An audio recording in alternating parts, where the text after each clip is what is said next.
minutes of preparing, and we've gone live.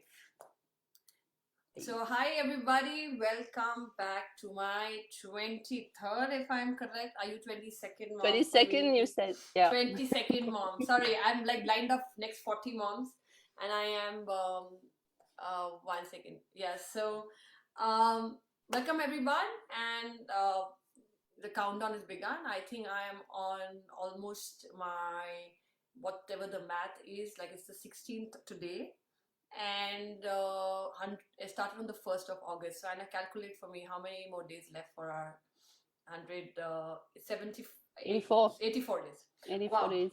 84 days left for On the the book best. to come out. Book to come out. Welcome, Anna. We have a very, very sweet guest. I was just chatting up with her, warming up, because I had this cold and I'm trying to, so I was just warming myself up mentally to pick myself up to bring this beautiful mom ahead, who I've recently come in contact with, and I was having a beautiful conversation. So welcome, Anna, and I would like you to introduce yourself, and your story of how you're here in India, in Mumbai. And why I do that is because I hate reading biodatas. I do not like reading biodatas for people because I think they can tell their stories better, and I love storytelling way of introducing people. So go ahead, introduce yourself. Sure. If I'm looking on the side, don't worry. I'm just No problem. That are coming. No the problem. comments will keep coming. Thanks, Shika, and thank you for having me. I'm super excited with this journey, and by hearing the other moms and how they've learned about themselves and gained confidence, I'm really looking forward to that. So yeah, thanks. So I'm Anna Doshi. I'm born and brought up in France, in Brittany, which is the west part, Celtic part of France, which is more like a UK part of France, let's say, with a very strong tradition, the sea around, a very small town, not too many people. And I had, from my childhood, always big dreams of travel and cinema. Never thought that it would lead me to where I am now. But so yeah, after one travel with my sister to India, the backpack, two French girls with a backpack, fell in love with Indian cinema. I was studying cinema in France at that time and realized how cinema in India was treated in a very different way than it is in France. In France, it's it's also very religious, but in the other way, like you're in the theater, nobody can cough, nobody can make noise. And the first film I saw was in India, in Delhi at Connaught Place. And it was, those big theaters, old theaters. And it was that Sunny Deol film. And everybody was shouting and it was crazy. My sister and I were like, okay, we followed the film more or less, but still people were trying to explain to us. And I realized that how involved people were. So when we came out of the theaters, it was still the time of Walkman. Yeah. I got a tape of the film, Gadar, of the music. And yeah, and while we were in the bus or in the train, we would listen to the music. So we knew it, but like yogurt. Yeah. We had no clue what we were singing. Obviously, it was Hindi. So, and I saw that people were coming to us in a nicer way, I may say, because we knew the film. We knew the songs, so they were like, "Whoa, how come?" and all that. So it was easier to start a conversation with strangers in a bus or in a train, or because of that film. So I found that great. And when I came back to Paris, I decided that this is what I want to study for the next few years. So I prepared my master on Hindi cinema, popular Hindi cinema of the 90s and 2000. And then I got a job in Marrakesh. There was a film festival there is still, and they had a huge delegation from India. And in that big delegation, there was one man who fell in love apparently instantly with me and wooed me for a year. And eventually I said yes and shifted to India. So that was now 17 years ago. Wow. And yeah, and that led me to also continue my career in events, which I never thought I would do. So film festivals and I work for IFA, and so the whole Bollywood scene fully on in the first years of my life here in Bombay. So great fun. I think, the best time to be in the city. No kids at that time, like, completely free. It was before the crisis of 2009, so people were really wild, and I was like, wow, I was young and so Wow. superb. Yeah, that 2009 is the 2009 it started, yes, everything started changing, and that's also the year I felt pregnant. So then complete change of life, but still in Bombay, and now I had to find a different way for myself. So it was difficult to find work because we didn't have a family here to help support or anything. I was not comfortable having a maid 24 hours. That's something I was not used to. So I decided, no, I'm going to take care of the baby, and career will be on the side. But you realize when you live in Bombay, if you're not working, then you disappear. I think it's Completely everywhere. disappear. It's totally Mumbai. But I think I'm from a small town, so you don't disappear if you have a child. In Bombay, if you're not working, if you're not in the parties, and if you're not in the dinners, and you completely disappear, and you don't know what to talk about when you meet people. Like, you can't talk to them about your feeding and nappies. Oh, and So 17 years back, it was totally different for sure. very. So it was a tough time, a bit lonely. But then I found my way out, did some other events, again worked on a big event for Marrakesh Festival. So slowly came back till I realized that this was not what I wanted anymore.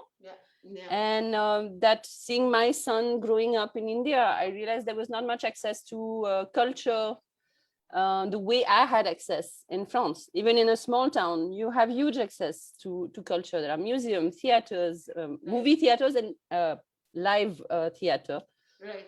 So after a bit of thinking, I realized that this is what I want to do. There are many things I want to change somehow in the country. Like all of us do. Yeah, like all of us do. And like I was telling you, I don't think you can change the mind of an adult. So not that I want to change the mind of the children here, but at least open their mind and show them that there are different ways of thinking. So now I've been working on a film festival for children, which I love to do. Curating film for kids is just too much fun. So I've been doing that for the past 3 years, and now just started with the director of the festival. We partnered for a company called Trampoline Media, and we want to continue that journey because she's also been working around children content for 10 years. And now we want to, try and make a change. So we started with the podcast that you listened to a little bit today. And hopefully more than that. Hopefully it's the beginning of a new journey in Bombay. It's going to be because like what I feel that, when I'm saying these things to people, and people are just probably thinking at me, looking at me these days and saying, I think Shika has totally lost it, because they know I'm not this person. I'm this person very passionate, yes. I'm this person who's very into photography and go for what you want, and I've headed a poetry movement, etc., etc., etc. But last 8 years, as you're saying, you get lost, right? So slowly with 2 kids, I was getting totally lost before I picked myself up again. But what I'm saying, coming to what you're saying, hopefully it'll come true. I'm telling every mom who's going to be part of this book that I'm putting your 100 dreams in this book, and this book will bring your dreams come true. So that's my ultimate dream for sure, Anna, that this book is called 100 Self-Portrait, 100 Dreams.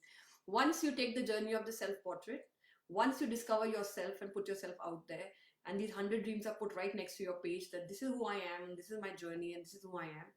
I don't think so universe can stop us from getting our dreams out. It'll not stop us. And I'm taking the charge for these 100 moms to put these dreams there, to put this book out there. And time will tell. Time will tell. But if nothing else happens, I keep telling people that at least 100 moms will meet each other across the world, and we will bring this book and ahead, which itself, it's a huge achievement. But I know it's not stopping there for sure. I know it for sure it's not stopping there, because I suddenly feel unstoppable right now. I just like now I was just unwell, just like 10, 15. By the time I was talking to you also, I was still a little unwell. Now you see, the minute I've jumped into the zone of produced, like this book is active again, and I'm feeling absolutely charged. Charged, yeah. So maybe you were meant to be here for this book and to make your dreams come true. We don't know. And I'm really happy to have you on here, Anna. And Thank where I you. want to take you from here is that I want to, like, the conversation about the fact that you're talking about podcasts, about, but as a mother,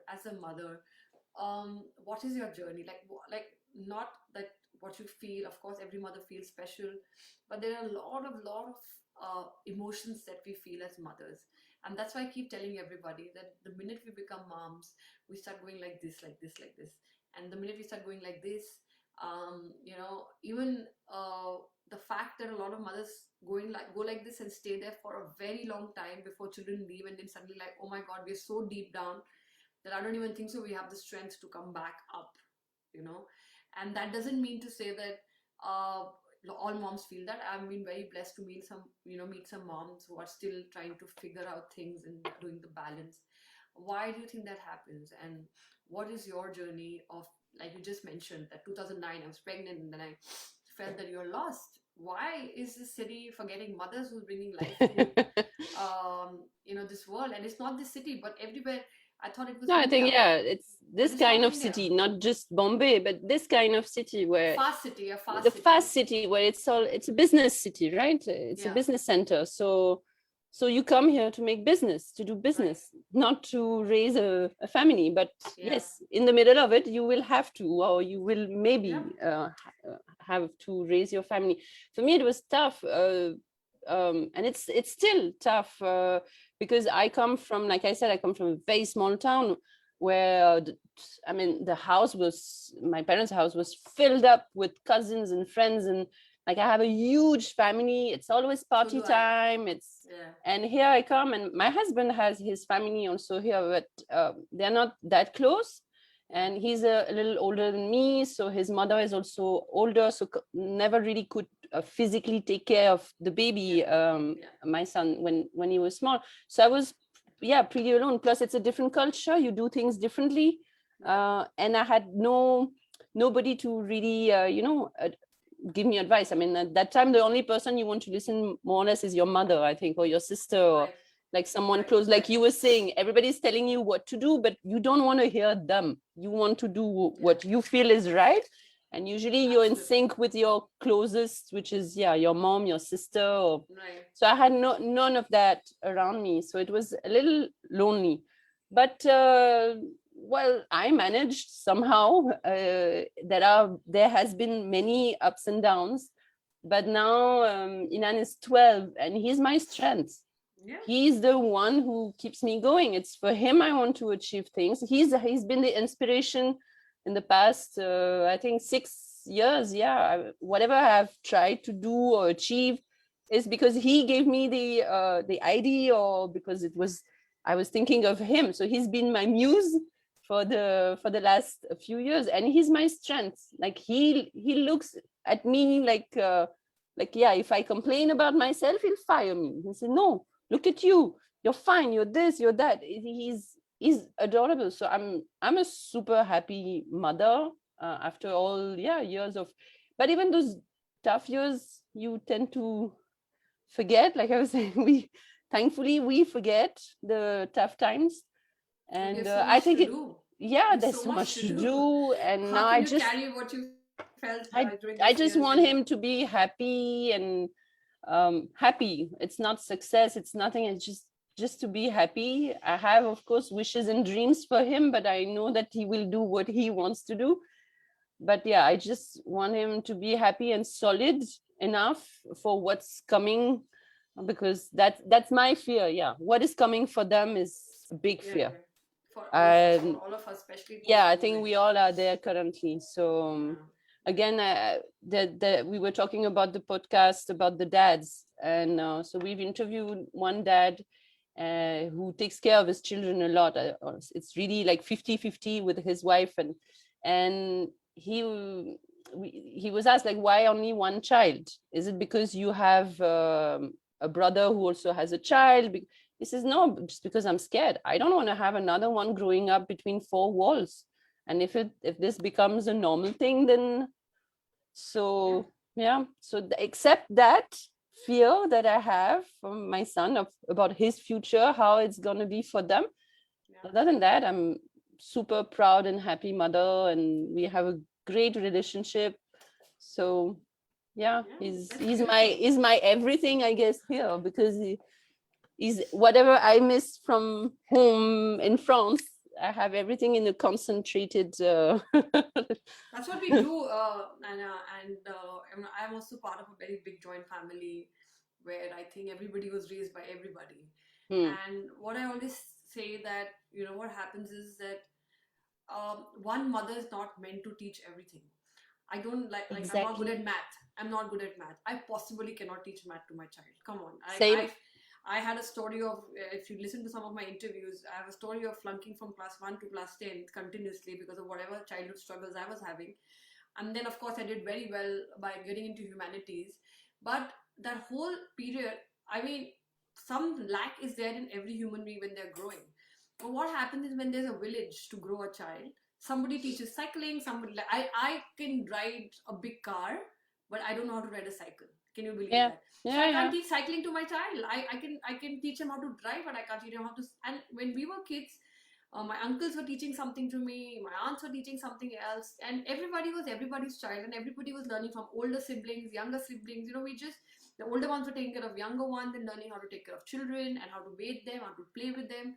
And now suddenly we mothers are left, and yes, these big cities do that to you. You're Yeah. just left to try and figure out everything. By yourself. That first learn, like And I need to learn math, and then teach, and then be yeah, judged.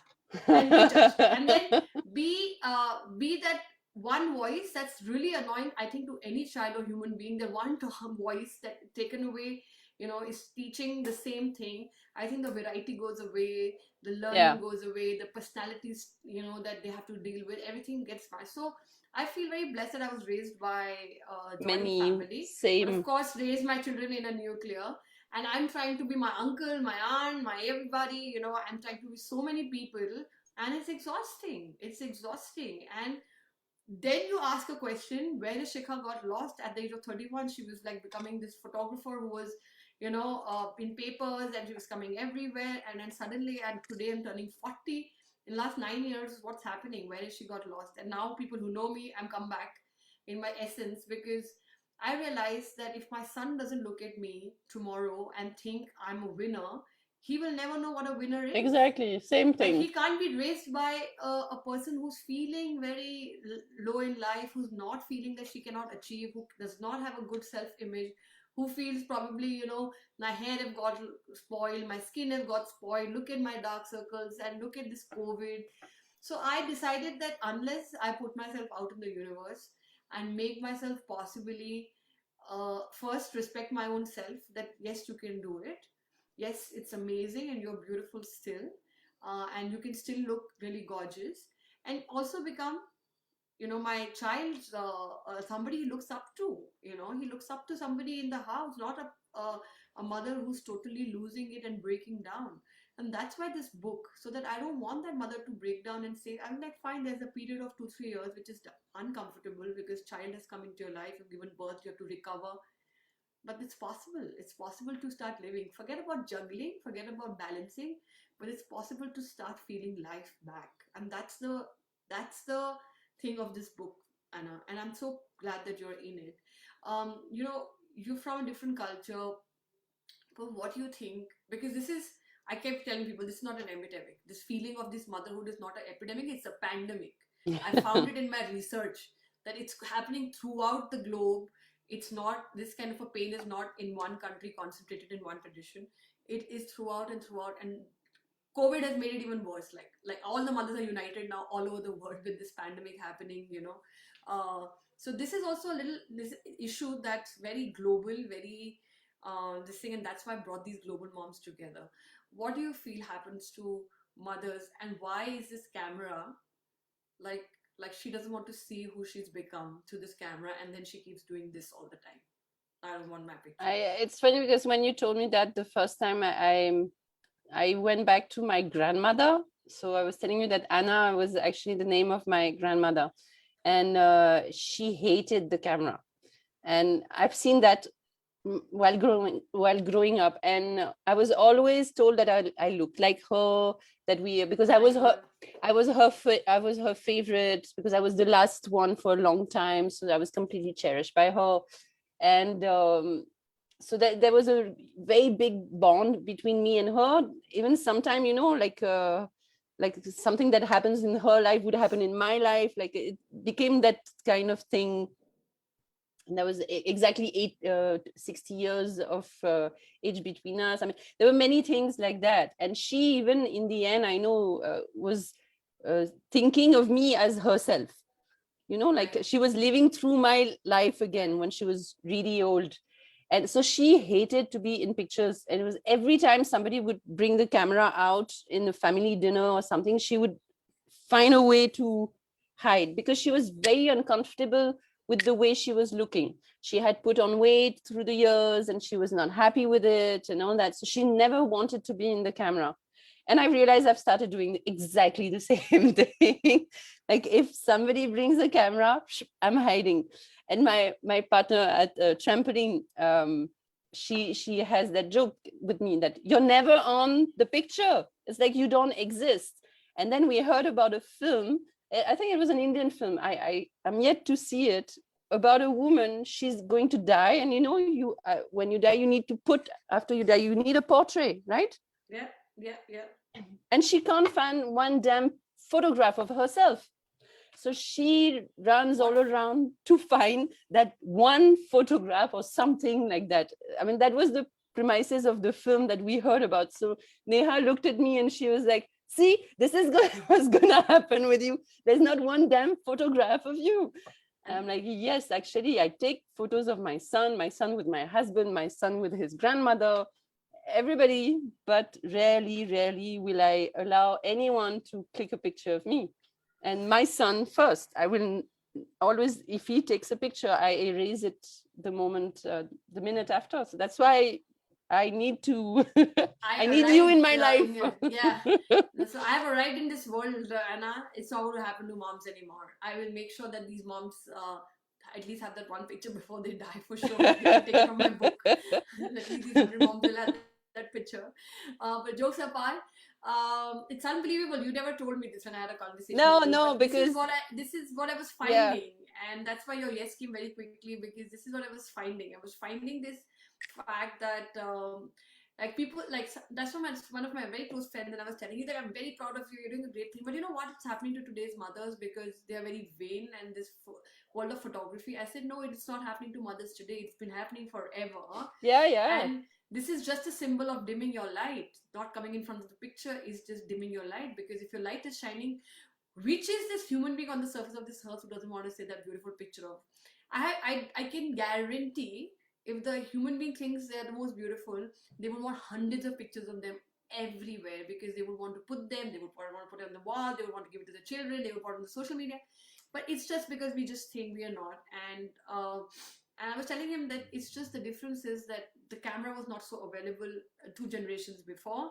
Mm-hmm. Also, that the camera, the opportunity now it's in our pocket, and now we have family groups now, and we have, we need to come, and now online, everything is going online. We And need to show up. and people share those pictures. You don't even know where those pictures are going to end up also. So I mean, I'm not comfortable with that somebody randomly can see a picture of myself that I don't like. Yeah, that's there, but I think more than that, it is also the scare of, even if it was not going there, Anna, people are still scared. Like even if it was just rotating amongst your Family or friends. family pictures, or even if it's not going, I tell you today, Anna, sit down with your camera and just be with the camera and take 5 pictures.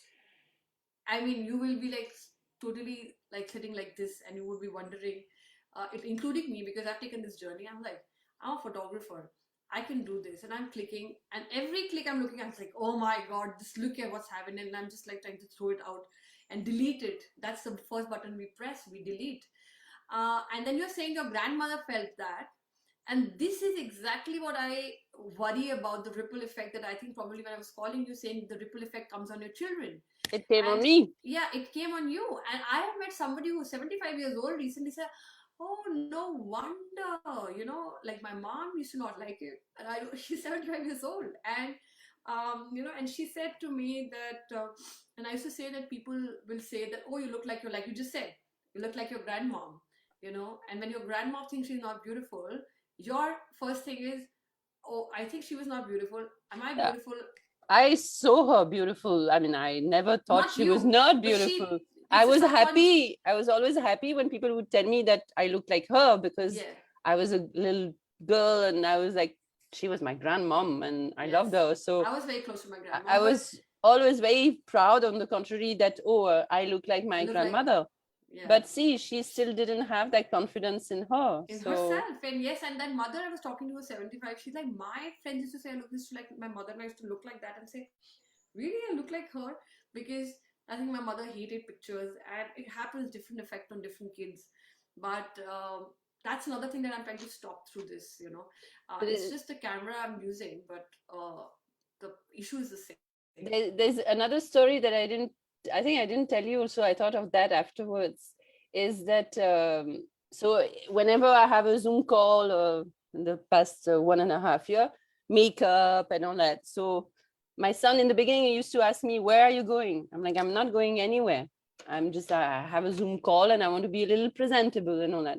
Till one day I realized that he had put also makeup under his eyes to hide Hide the the dark side. dark circle to go to school, because he's on Zoom also. I was like, Whoa. oh God, like, what's Wow. going on here? So I Wow. told him, I mean, I'm not upset you're putting makeup and all that. But it's just that you don't need it. Like, you're young, your skin is fine, and it's Yeah. okay, you don't need to. But yeah, so I realized maybe probably also he sees me doing that before I go to Yeah. work on a Zoom call. Yeah. So he does that, he wanted to do that before being on a Zoom call in What school. a story. This story will also, like, I'm collecting a lot of stories, and these stories will come ahead because this is all going to become a book, it seems, because I am collecting all this and I'm seeing that, um, you know, like really, so much pressure. Mm-mm. Just a picture, just a camera that was meant to make a memory has become this thing that tells us how we should look and what we should look like and how we should show up, and if we don't, we're not worth it. Like, that's like something which is scary, because now this world is coming real. This world is really, this camera is becoming like, look at the amount of options now. There's a ring light everybody has. Yeah, There's I'm teaching photography to students, and students come up with the ring light in front of the cameras because they need better light. They I'm need sure, I'm sure. so all this is available. And The it's filters. the filter, like I was telling you that my niece was trying to Yeah. she was trying to put a filter on Zoom because she's like, oh, you're going to look, your skin is going to look better. And I'm like, I'm absolutely fine. And And then if you'll you have really wish, Disney eyes. yeah. And then no, not that, she just No, wanted to no, look, just I yeah, know, no, yeah, no, but yeah, you that can this, go as like, far as that. yeah, probably she will make my hair a little look better. And because I think she also has this wondering thing a lot of time. And she was young, she was 3 years old, and I was married in this house. I don't have a joint family, but she used to come and visit me. And I remember, I was never into makeup. I was always into this white gray hair showing, because that's who I was, and I was always walking like that. And she was like on a Lodi festival, which was my first festival after getting married. And in India how it's celebrated in a Yeah, big yeah, thing. yeah. And I remember I'm walking, and she's 3 years old, and she turns around and she's like, Chachi, at least do makeup. No, she said, not that. She's like, why aren't you ready? So I said, I am ready. Like, can't you see I'm ready? And she's like, but you've not done makeup. How can you be ready? And she was 3 years of age at that time. Yeah. And at that time, even I felt like judged by even a 3-year-old saying that if I don't put makeup. But I was like this, known. In fact, I think everybody was very scared on my wedding day as well. I remember my joint family, everyone was very scared that this girl, I said, everybody leave, don't come near my makeup room because nobody's allowed, because the day before they made like butterflies out of me, and I didn't Yeah. like those colors. and everybody was 100% betting, that this girl is going to come with her open hair and just a sari and just a liner, and she's just going to do that. You wait and watch. I didn't do that. I definitely got dressed, and I was absolutely very, very minimal makeup. But even that time, the pressure was, it was not camera, but if you don't look a certain way, you're not True. beautiful. No, You're I've not had beautiful.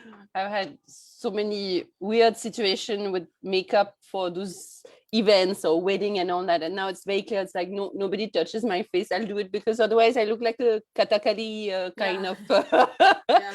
And, I don't know about because Kathakali. They are still beautiful. it's I think no, they but still have beautiful I don't eyes. want to look like Yeah, that. I mean, It's I look like so somebody much else. makeup. Yeah, and I'm yeah, like, whoa, no. yeah, I'll just do a little bit here and there, and yeah. So that's enough. it's more than it's about makeup, and more than it's about anything else. For me, this issue is not even makeup. And my issue is why this chatter. Like, what is this chatter that comes up? Like when you're getting ready or you're in front of the camera, like this chatter that keeps surrounding us all the Because time. I think like I've noticed this here again. I don't know. See, I've now lived so long in here in Bombay that I can't even tell you how it is in France, because when I go to France, I would be with my family and friends and all that. But here I've noticed that the first thing that people will talk to you is about your appearance. They want to ask you how you're feeling and what's going on with your life, or they'll first tell you, oh, you put on weight, oh, you look tired, oh, you lost weight. Yeah, First comment, however close to that person you are. right. And that's so obviously you're always extra conscious about how you look, Yeah, even to get ready to go out for dinner. You start yeah, showing here, showing there, and this and that. And you yeah, know that anyway, somebody's going to tell you something. I don't face that when I'm in France, but like I said, I don't, when I go there, I'm just with my family in the countryside. So nobody really cares about how you're dressed or how you look. But here I find, yeah, there is pressure it's a constantly big on. city, and you're in a city which is about glamour and It is all about glamour. So you glamour. So have it's to a be glamorous city. glamorous and Thank God you didn't you were not in Delhi. I'm from Delhi for 2 years. It's a no, I don't totally think I different would city. have. I hope nobody's. I'm not going to hurt anyone here, but I don't think I would have survived in Delhi for No, no, it's a many different reasons. city. Yeah, it's a different city, and that's what you're saying is nothing to do with Delhi. It's to do with people of Delhi thinking about Bombay, and Bombay is thinking. When I was a kid, we used to have these train. We used to have these train journeys, long journeys, because my cousins were always in Mumbai, and I would bet, like before standing, I was like, by the time this journey ends, there's going to be one fight or debate happening about whether Delhi is good or Bombay is Yeah, good. yeah. Because between Delhi and Bombay, there's always been this debate going on, and Bombay people are always shaking their heads, and Delhi people are always shaking their heads And because it's the same in every country. We have the same in France between yeah, Paris and other cities. Also, yeah. it's always, yeah. I I don't know. think it's just that that's an off-topic thing though. Yeah, it's off topic, But but yeah, so this self-portrait movement, which we've started now, and you're part of it. The idea of the self-portrait movement is because definitely a lot of mothers are doing very well and great as well, and there's some mothers who are struggling, and there's some mothers who don't know whether they're struggling or they're doing great, and they're totally confused in the middle. So this book is basically going to talk about 100 shades of mothers, okay, of all sorts. I'm going to definitely get a village mother in as well from India, because her story is going to be so different. She might just like look at us and say, "What are you even talking about? Like, yeah. I don't even have time because I have 7 children. I don't even have time to even think about the fact that I actually think that about myself." So it's going to be interesting to get all the perspective and put them together into 100 shades. But for me, the achievement would be, even if few moms get up to tomorrow and look at these books and say, "That's a reference book to feel good about being a mother." I think we would have achieved quite a bit in this book, and it's becoming a real thing. Like you just said, your son had put makeup, and Yeah.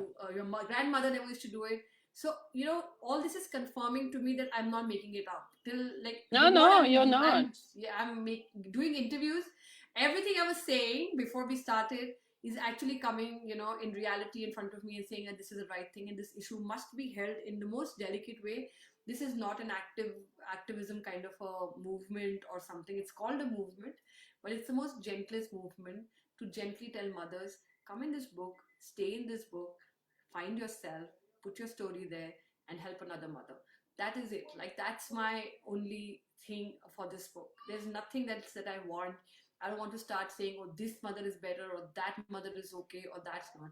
It helps any mother who feels that she doesn't have to really. So now what happens to me and a lot of mothers, they say, we've started to have fun with the camera, and then I feel those mothers have started becoming unstoppable because suddenly I see them more on social media. So no resistant sister is likely really stopping them.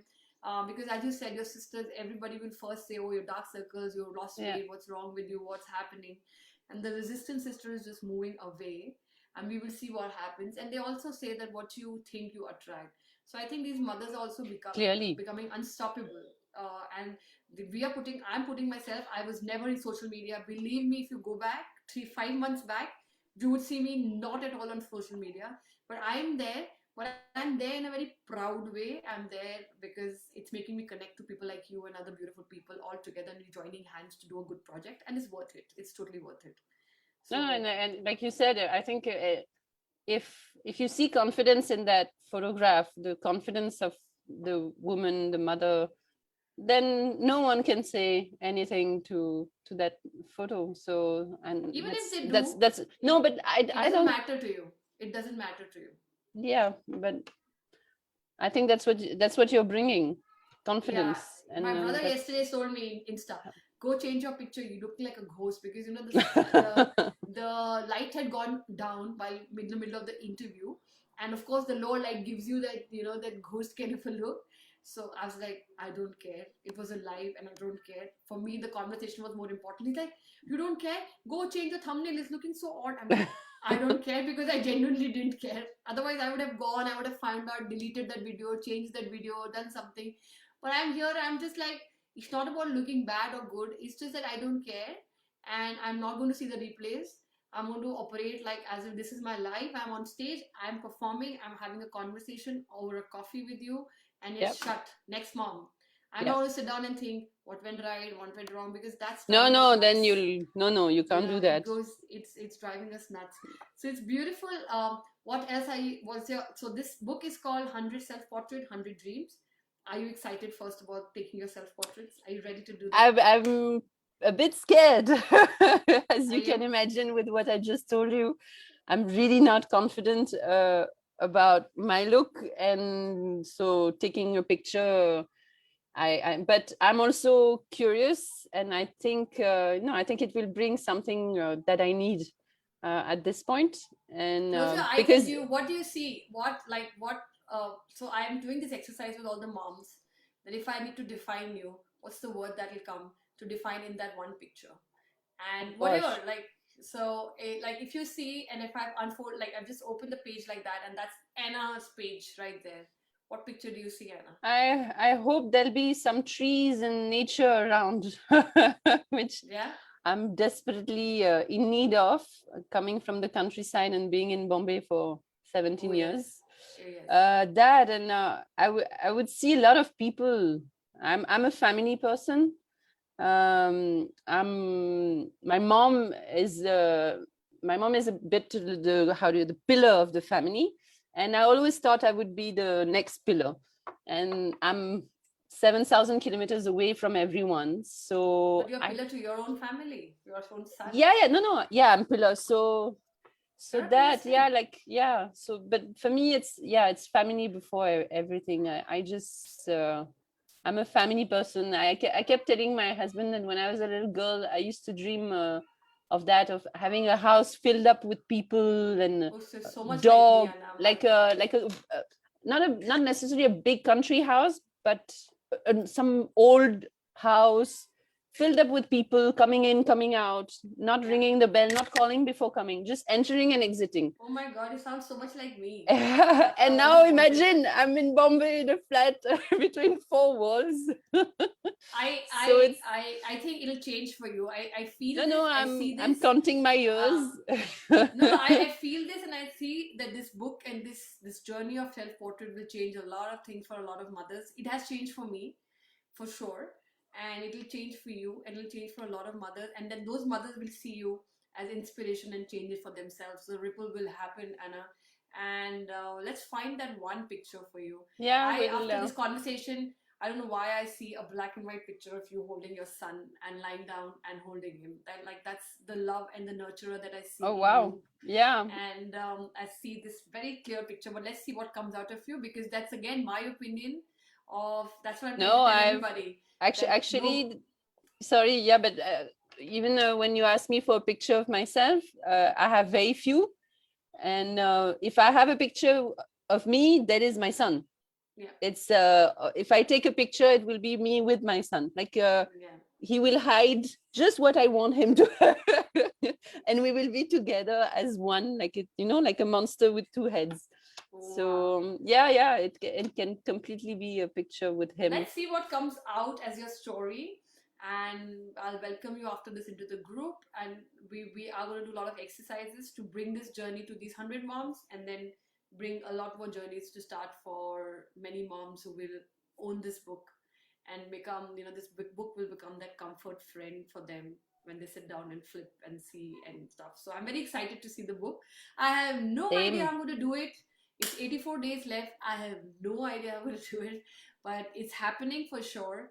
I'm on the path, and thank you for joining me on this path. Let's put your dream out.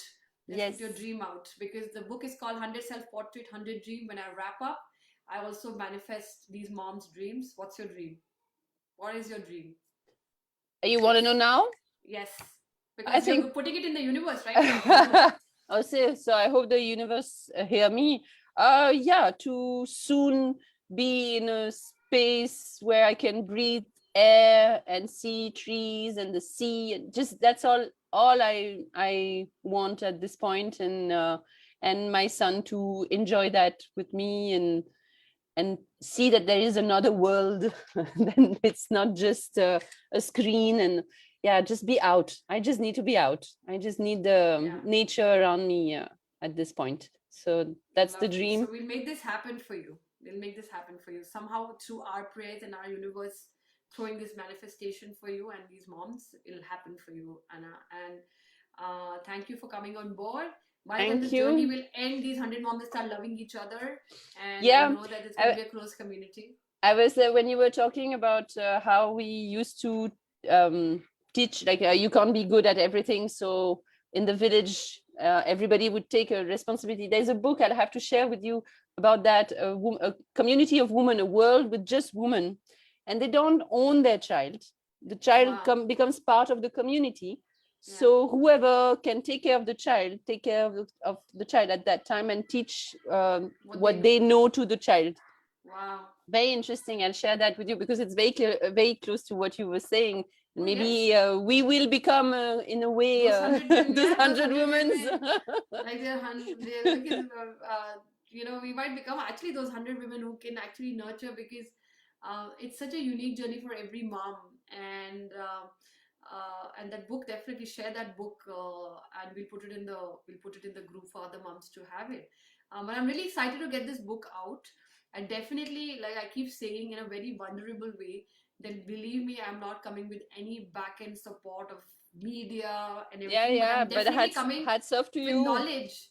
I have the knowledge because I was a printer. My dad was a printer. I've headed a poetry movement. I've been with moms. I'm a photographer. So I'm compiling this. I'm moving forward with only this in my bag right now.